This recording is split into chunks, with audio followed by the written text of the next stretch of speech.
तर नागपूरच्या संविधान चौकामध्ये आज महाविकास आघाडीचं आंदोलन होणार आहे। अमित शहांच्या वक्तव्याचा महाविकास आघाडीकडून निषेध केला जातोय। अमित शहा यांनी डॉक्टर बाबासाहेब आंबेडकरांचा अवमान केला असा आरोप काँग्रेसकडून केला जातोय। संविधान चौकामध्ये पोलिसांचा कडक बंदोबस्त पाहायला मिळतोय। आताची महत्त्वाची बातमी आपण पाहतोय।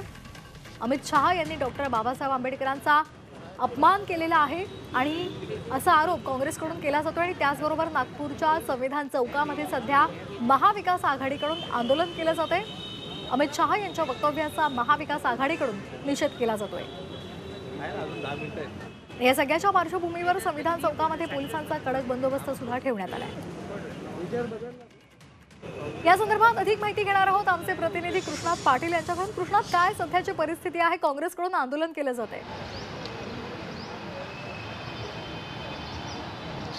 संविधान चौकामध्ये हे आंदोलन होणार आहे। थोड्याच वेळात या आंदोलनाला सुरुवात होईल। सर्व मवियाचे नेते हे आंदोलनामध्ये सहभागी होणार आहेत। अमित शहा यांनी डॉक्टर बाबासाहेब आंबेडकर यांच्या केलेल्या वक्तव्यासंदर्भात निषेध व्यक्त करण्यासाठी हे आंदोलन हाती घेण्यात आलेलं आहे। सर्व पोलीस बंदोबस्त या ठिकाणी ठेवण्यात आलेला आहे आणि लवकरच या आंदोलनाला सुरुवात होणार आहे। जे पाहिलं गेलं तर सर्व मवियाचे प्रमुख नेते आदित्य ठाकरे यांच्यासह या आंदोलनामध्ये सहभागी होणार आहेत। आपल्यासोबत सचिन आयर देखील आहेत। काय आंदोलनाचं स्वरूप आहे, काय नाही सांगा?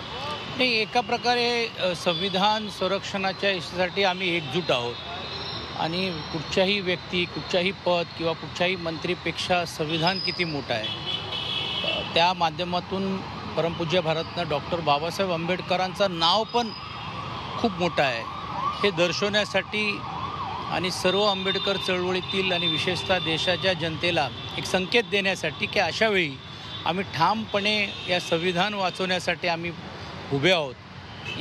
या दृष्टिकोनातूनच आज परमपूज्य भारतरत्न डॉक्टर बाबासाहेब आंबेडकरांना हार घालून संविधान चौकातून ते विधान भवन ही रॅली निघणार आहे।